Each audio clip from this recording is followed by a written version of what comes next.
4선 이상의 중진 의원들과 연석회의로 진행하겠습니다. 정월 원내대표의 발언이 있겠습니다.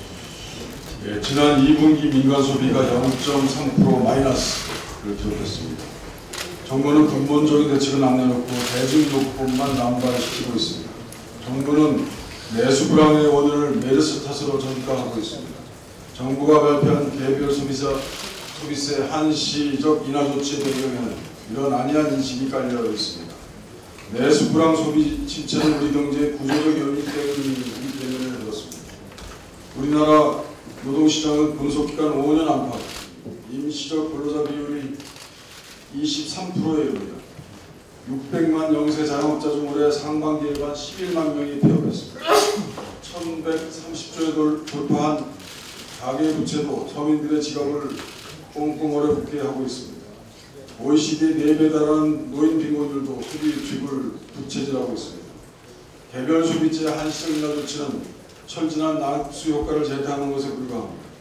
개별 소비세 한시적 인하로 대기업의 부자들의 지갑에 돈이 흘러들어갈 것은 분명합니다. 그 돈이 다시 서민의 가계소득 증가로 이어진다는 보장이 어디 있겠습니까? 실제 그런 낙수 효과는 허상에 불과합니다.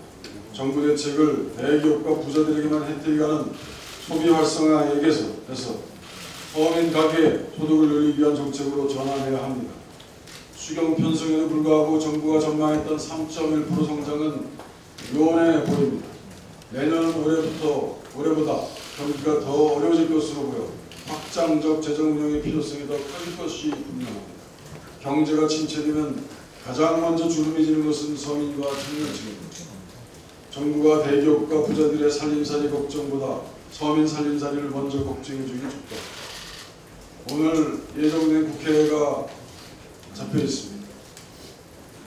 정부와 여당은 우리 당의 특수활동비, 세수의 부족에도 불구하고 세금 쓰는 돈 정부가 8천억이 넘는 국회는 90억에 가까운 돈 특수활동비를 저희는 준비하고 이것을 줄이고 또 투명화하는 작업을 시작하고 있습니다. 또 분명히 하겠습니다. 그에 대한 첫 번째 조치인 결산 소위의 소소위 특수활동비 조사 소위마저도 거부하고 있습니다. 논의의 시작마저 거부하고 있습니다. 그렇기 때문에 오늘 10시에 예정된 본회의가 시작되기 어려울지 모르겠습니다. 저는 끝까지 하겠습니다. 이번 국회에서 반드시 국민의 세금을 허공에 날리는 특수활동비는 분명히 바로잡겠습니다. 이상입니다. 다음은 오늘 함께하신 중진 의원분들의 발언을 듣는 시간을 갖도록 하겠습니다. 먼저 이석전 국회부의장의 발언이 있겠습니다. 새누리당은 말로는 개혁을 말하면서도 정치개혁 의제에 너무 소극적입니다. 우리 당의 당대표와 오픈 프라이머리와 권역별 비례대표제의 일괄 타결을 제안했는데도 논의조차 제대로 안 하고 있습니다. 엊그제는 안철수 의원이 오픈 프라이머리와 종대선거구제 도입의 필요성을 역설하고 새누리당이 주장하는 선진화법 개정까지라도 포함하여 일괄 논의를 하자는데도 아직 이렇다 할 반응이 없습니다. 도대체 무엇이 개혁입니까? 여당은 풀어주고 야당은 잡아넣는 여당 무죄, 야당 유죄가 이 정도는 개혁입니까? 국민에게 공천권을 돌려주는 오픈 프라이머리는 모집 경선의 피해를 막을 수 있다는 한 가지 장점만으로도 채택할 만한 가치가 있는 제도입니다. 권리당원의 당비 대납이나 선거인단의 불법 모집으로 숱한 사건과 목숨까지 잃는 불상사를 겪었고 국민에게 큰 실망을 안겨주었습니다. 권역 여야가 똑같을 필요는 없습니다. 새누리당은 김무성표 제도, 우리 당은 약간의 전략공천과 여성 가산점 등 약자 보호를 포함한 우리 당표 오픈 프라이머리를 하되 선관위 주도로 대대적으로 홍보하여 같은 날 범국민적으로 치른다는 공통점이 있으면 충분합니다. 권역별 비례대표제는 지역주의를 완화하기 위해서 필수 불가결한 제도입니다. 선거 때마다 영호남의 투표 결과가 딴 나라처럼 판이한 것을 보면서 국민은 허탈감을 느껴왔습니다. 이것을 완화할 방법이 있는데 새누리당은 당리당략으로 외면하면서 어떻게 개혁을 말할 자격이 있습니까? 여야의 당대표와 원내대표가 참여하는 사자회동을 초속히 열고 이런 개혁 의제들에 대한 끝장회담으로 매듭을 풀어서 정치개혁 특위에 넘겨주시기를 간곡히 촉구합니다. 이상입니다. 이어서 문희상 전 당대표의 발언이 있겠습니다. 오래간만입니다. 8.15 남북 고위급 합의는 역사적 사건이라고 생각합니다. 남북의 합의로 일촉즉발의 위기를 벗어난 것만 해도 큰 성과라고 생각합니다. 박근혜 정부와 관계 당국에게 썩 잘했다는 찬사를 겁니다. 문재인 대표를 비롯한 야당 그리고 여당 더 다 잘했습니다. 북한의 도발 행위에 대한 여야의 단호한 규탄과 결의는 국제사회에는 신뢰가, 국민에게는 안정감, 그리고 북한에게는 강력한 경고, 이런 것들이 합쳐져서 결정적 계기가 마련되었다. 저는 그렇게 생각합니다. 그동안 박근혜 정부의 3대 통일 외교 정책은 비껍데기만 나붙였습니다. 한반도 신뢰 프로세스에 신뢰가 없고, 동북아 평화협력 구상에 평화가 없고, 유라시아 이니시아티브에 이니시아티브가 없게 된 이유가 딱 한 가지입니다. 그 모든 것의 핵심인 북한이 지금까지 빠져 있었기 때문입니다. 이제 남북관계의 불꽃가 터진 이 계기를 잘 활용해야 합니다. 5.24 조치 해제, 금강산 관광 재개 등 차근차근 한 발, 두 발 다가서서 드디어 정상회담, 그리고 이산가족 상봉, 이런 것들이 이루어져야 된다고 생각합니다. 그래야 지금의 경제 난국도 해결의 실마리가 뚫릴 수 있고, 후반기 4대 개혁 등 국정 추동의 원동력도 생길 것입니다. 박근혜 정부 출범 반환점에 따라 있습니다. 지금까지 국정에 대한 각종 평가는 모든 부분에서 F학점 수준을 넘지 않았습니다. 아직 늦지 않았다고 생각합니다. 초심으로 돌아가면 됩니다.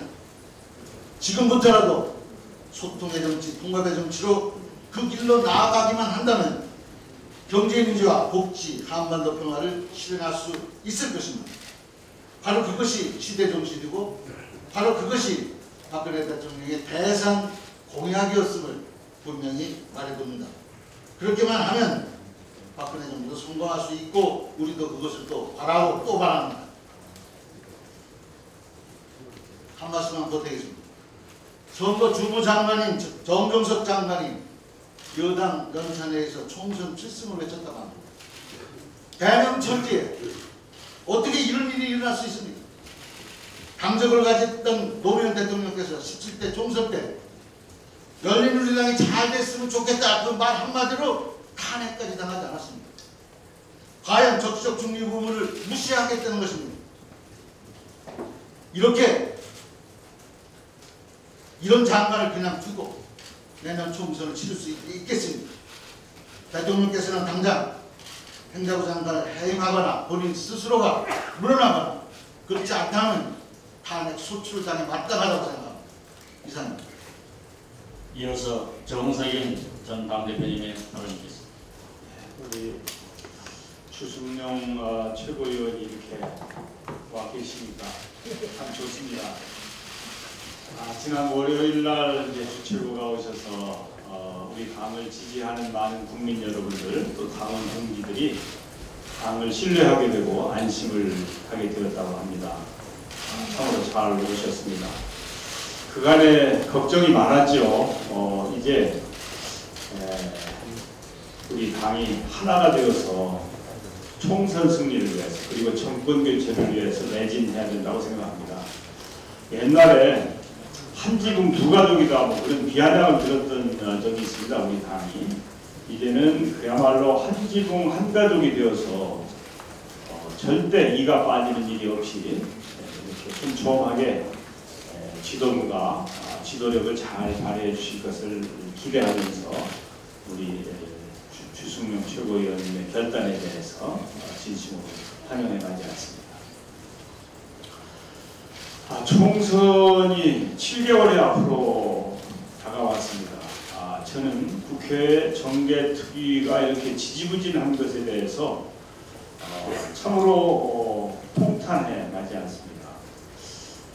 총선이 7개월 앞으로 다가왔고 12월 15일부터 예비후보 등록이 있기 때문에 예비후보 등록이 100일 앞으로 다가왔는데 그 게임의 룰이 아직도 정해지지 않고 도대체 언제까지 이것을 가져가겠다고 하는 것인지 납득을 할 수가 없습니다.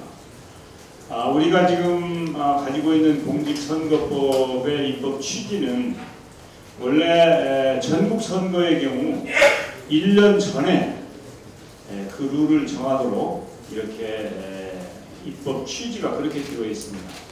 물론 이것이 강제 규정은 아니고 훈시 규정이긴 합니다만은 이런 식으로 그것을 무시하고 선거에 임박할 때까지 게임의 룰을 정하지 않는 것은 국회 직무유기, 특히 제1야당과 여당의 직무유기라고 저는 생각을 합니다. 빨리 막후 협상 라인을 동원하든 아니면 싸움이라도 하든 이 문제를 정리하고 넘어가야 된다 이렇게 생각합니다.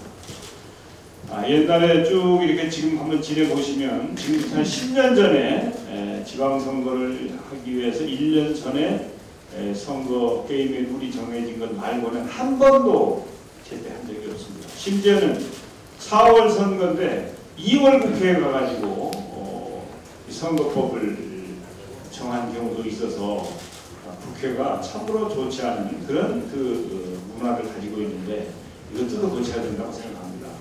얼마나 많은 정치 지망생들이 총선 준비를 하고 있습니까? 그들이 아무것도 모르고 룰을 모르고 준비를 하고 있지 않습니까?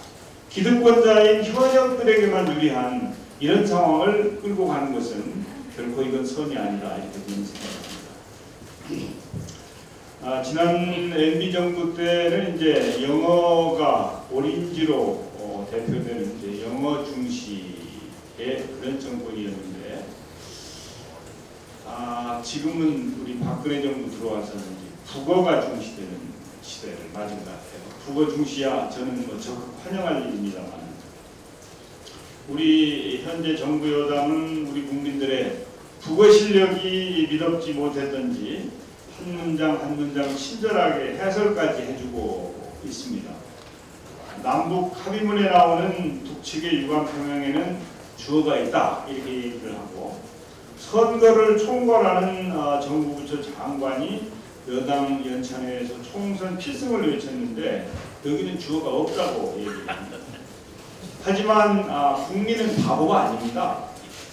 지금 우리가 직면해 있는 냉엄한 현실이 우리말 겨루기 퀴즈를 풀고 있을 만큼 한가한 상황인지 정부 여당에게 묻고 싶습니다. 박근혜 정부가 진짜 국어 실력이 있다면 주어를 찾기 전에 개념부터 찾아라 라고 하는 국민의 말씀이 무슨 뜻인지 새겨듣기를 권고합니다. 이상입니다. 이어서 이미경 의원의 발언이 있겠습니다. 박병석 전 국회부의장님의 발언이 있겠습니다. 예, 새누리당은 관건선거라는 추악한 구탄을 당장 걷어들일 것을 촉구합니다. 공명선거를 하겠다는 겁니까? 아니면 주무장관이 관건선거를 하시겠다는 겁니까? 선거 사범을 단속해야 될 주무장관이 경찰들에게 무슨 메시지를 주는 겁니까? 국민을 위해서 봉사하는 것이 아니라 새누리당을 위해서 봉사하려거든 장관 자리를 즉각 사퇴하고 새누리당에 입당하십시오. 대통령은 행자부 장관에 대한 즉각적인 해임 조치를 취하십시오. 그렇지 않다면 우리 당은 모든 야권과 연대하여 국무위원 해임 건의안을 내야 할 것입니다. 거품 경제를 일으켜서 총선에 승리를 가져오겠다는, 경제를 망쳐서라도 선거를 이기겠다는 발상은 어디에서 나온 발상입니까?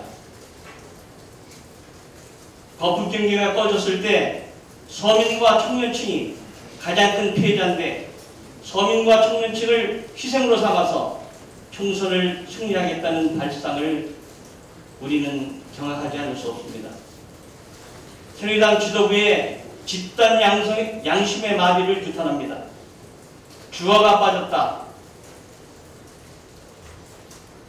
노무현 대통령의 탄핵과 비교할 때 마비된 새누리당의 집단 양심에 대하여 국민들은 규탄해 주실 것을 기대합니다. 우리 당에 대해서도 한 말씀 드리겠습니다. SNS에 올라왔던 부대변인에 대해서 앞으로는 절대 그런 일이 없어야 되겠지만 즉각적 조치를 앞으로는 해주실 것으로 기대합니다. 이상입니다. 이어서 신기남 전 당대표의 발언이겠습니다.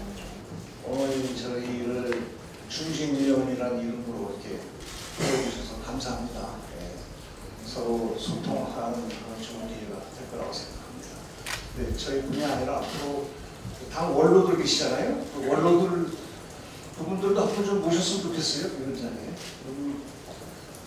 더 면면이 화려하고 또 그분들도 좋은 지혜를 얻는 그런 기회가 되지 않겠는가.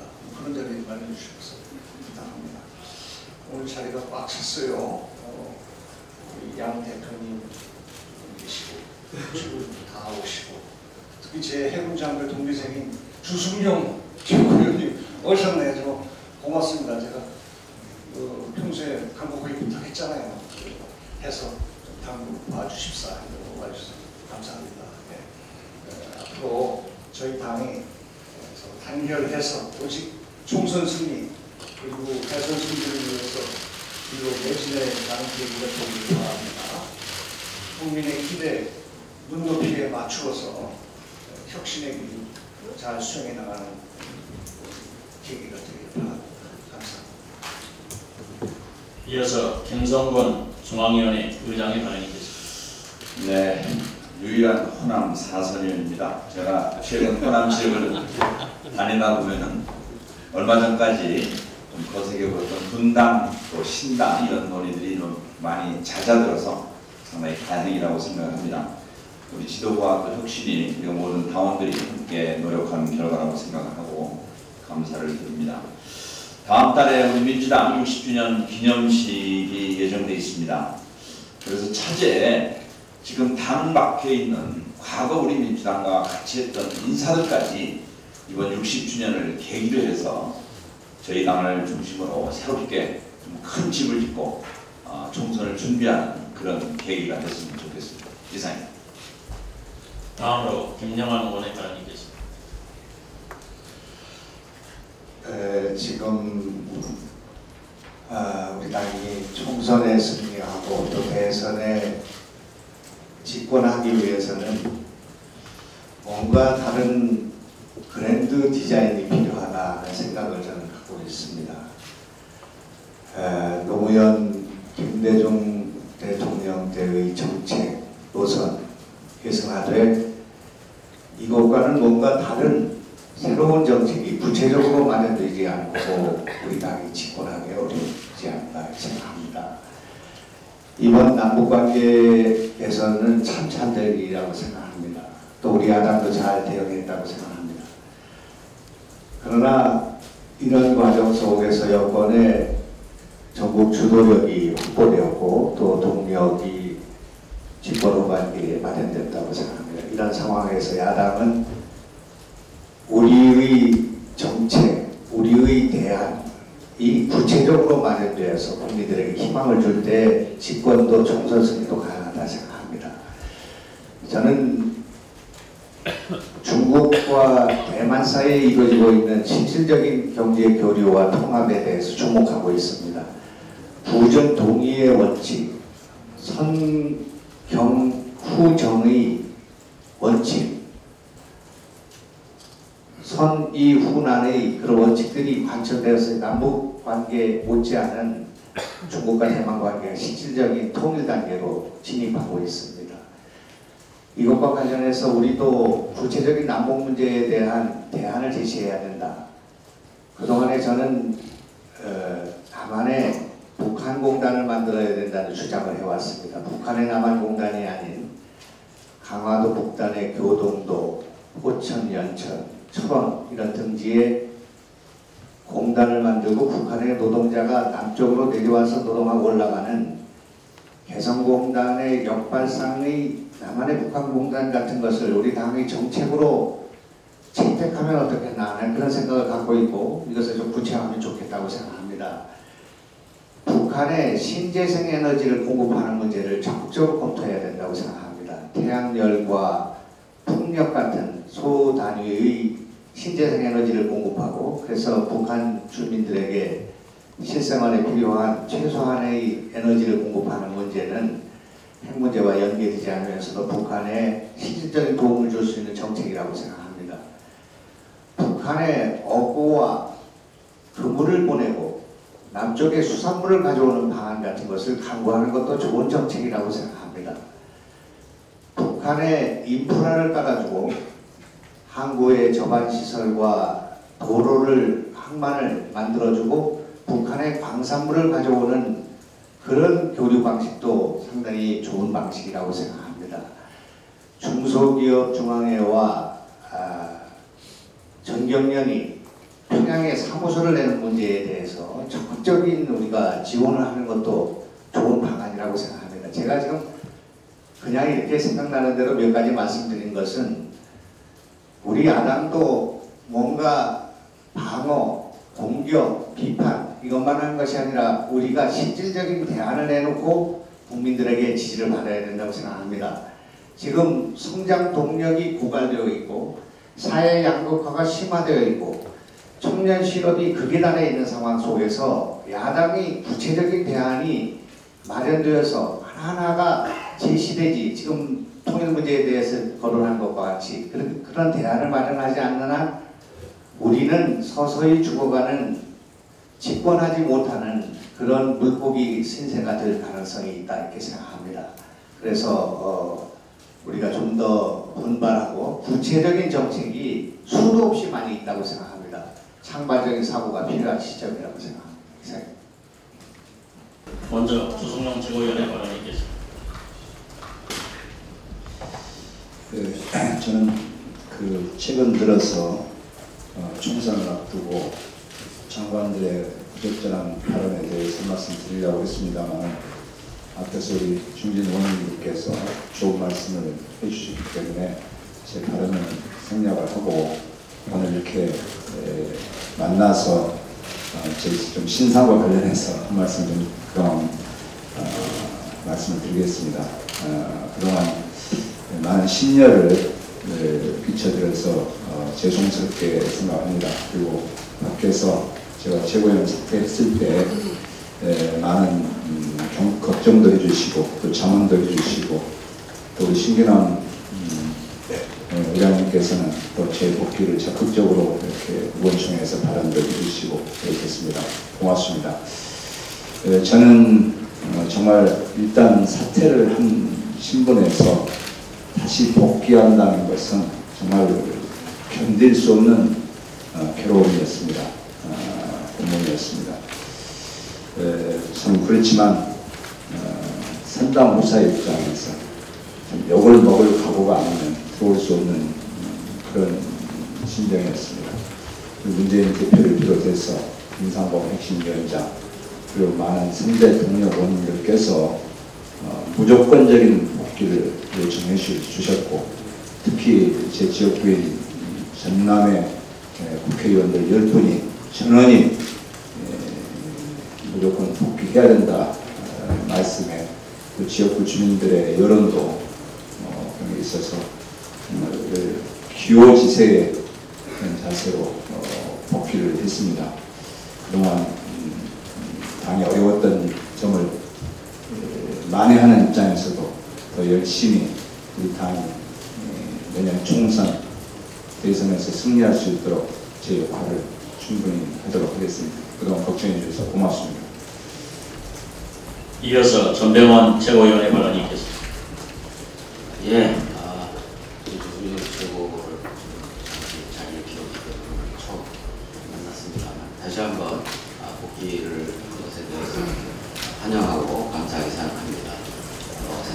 나올 것은 없습니다만 비온 뒤에 땅이 더 붓는다는 이야기가 있듯이 우리 당이 오히려 더 단결과 화합으로 총선 승리로 내전할 수 있는 그런 체제가 정비가 되기 시작하고 있다라는 말씀을 드릴 수 있을 것 같습니다.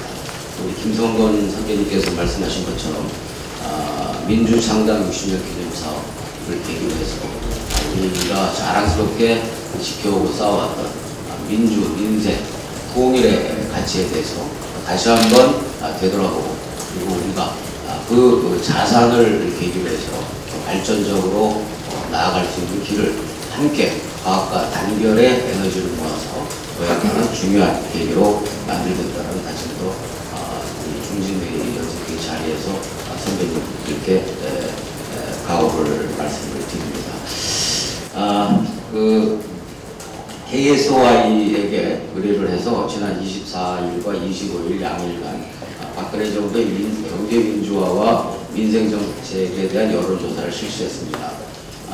보다 자세한 사안은 보도자료를 통해서 말씀을 드리겠습니다만 우리 국민들은 경제민주화에 대해서 88.5%가 필요하다고 이야기를 하고 있지만 경제민주화 정책을 박근혜 정부가 제대로 수행 못했다라고 하는 것에 대해서는 55%가 부정적이었습니다.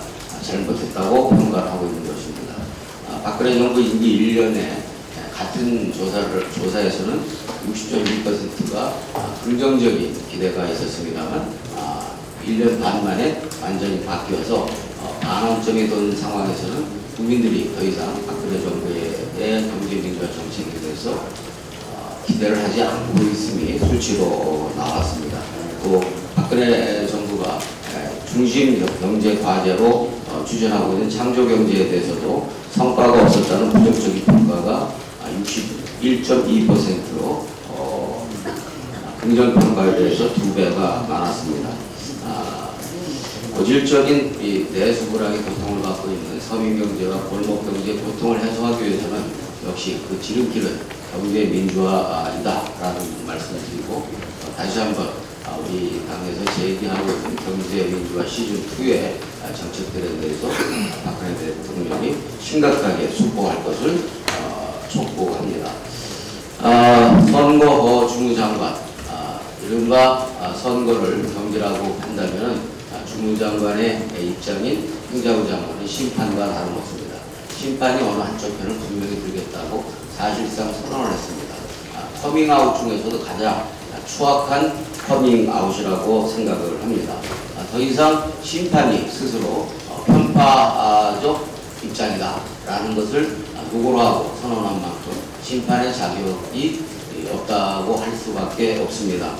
따라서 행자부 장관은 스스로 사퇴를 하든가 아니면 야당의 힘에 의해서 국민의 힘에 의해서 물러나든가 두 가지 선택 중에 하나인데 국민의 힘이 발동되기 전에 스스로 자진 사퇴할 것을 다시 한번 촉구합니다. 이어서 오영식 최고위원의 발언이 있겠습니다. 네, 오늘 이렇게 자리가 마련되니까 당의 단합의 분위기가 크게 느껴지는 것 같습니다. 오늘 바쁜 시간임에도 불구하고 함께 자리해 주신 중진 의원님들께 진심으로 감사드리고 앞으로도 기회 닿는 대로 좀 더 자주 당의 어르신들과 중진 의원님들과 함께하는 이런 자리가 마련될 수 있도록 더 노력하겠습니다. 시간 관계상 한 가지만 말씀을 드리면 앞서 우리 중진 의원님께서도 지적하신 것처럼 이번 행자부 장관의 발언은 절대로 묵과할 수 없다고 생각합니다. 공무원의 정치적 중립이라고 하는 실정법을 위반한 엄중한 행태입니다. 여기에 대해서 스스로 책임을 지는 자세를 보여야 할 것입니다. 또한 박근혜 대통령은 이에 대한 책임을 물어야 합니다. 그리고 다시는 이러한 고위공직자들이 공무원의 중립을 위반하는 행태가 재발되지 않도록 엄중한 조치를 취해야 할 것입니다. 만약에 그렇게 하지 않는다면 저희 당은 해임건의안 제출 등 모든 방안을 다 동원해서 적극적으로 단호하게 대처해 나가겠습니다. 이상입니다. 이어서 유승희 최고위원의 발언이 있겠습니다. 예, 박근혜 대통령이 새누리당 의원 전체를 불러서 노동개혁을 당부했습니다. 표를 잃더라도 강행하겠다는 새누리당의 화답은 국민을 저버리고 대통령의 뜻만 받들겠다고 하는 화답입니다. 국민에게 일방적인 희생과 고통분담을 전가해서는 안 됩니다. 재벌 대기업은 유보금을 쌓아놓고 있는데 쉬운 회고 그리고 비정규직 고용조건 완화 등 재벌에게 각종 혜택을 이 정부는 퍼주고 있습니다. 재벌 대기업이 투자와 고용을 통해 좋은 일자리를 많이 늘려야 합니다. 재벌 개혁이 국민을 위한 노동 개혁의 지름길임을 정부는 알아야 할 것입니다. 오늘이 세월호 참사 500일입니다. 아직도 9분의 희생자가 차가운 바닷속에 계십니다. 진실은 제대로 밝혀지지 못했습니다. 세월호 500일을 통해서 진실 규명의 의지를 다시 다져야 하고 또한 국가의 총체적 안전 시스템을 꼼꼼히 재점검해야 할 것입니다. 다시 한번 세월호 희생자 가족께 위로의 뜻을 전합니다. 감사합니다. 이어서 지금부터 회의를 비공개로 전환하겠습니다. 본회의인 여러분 협조를 부탁드립니다.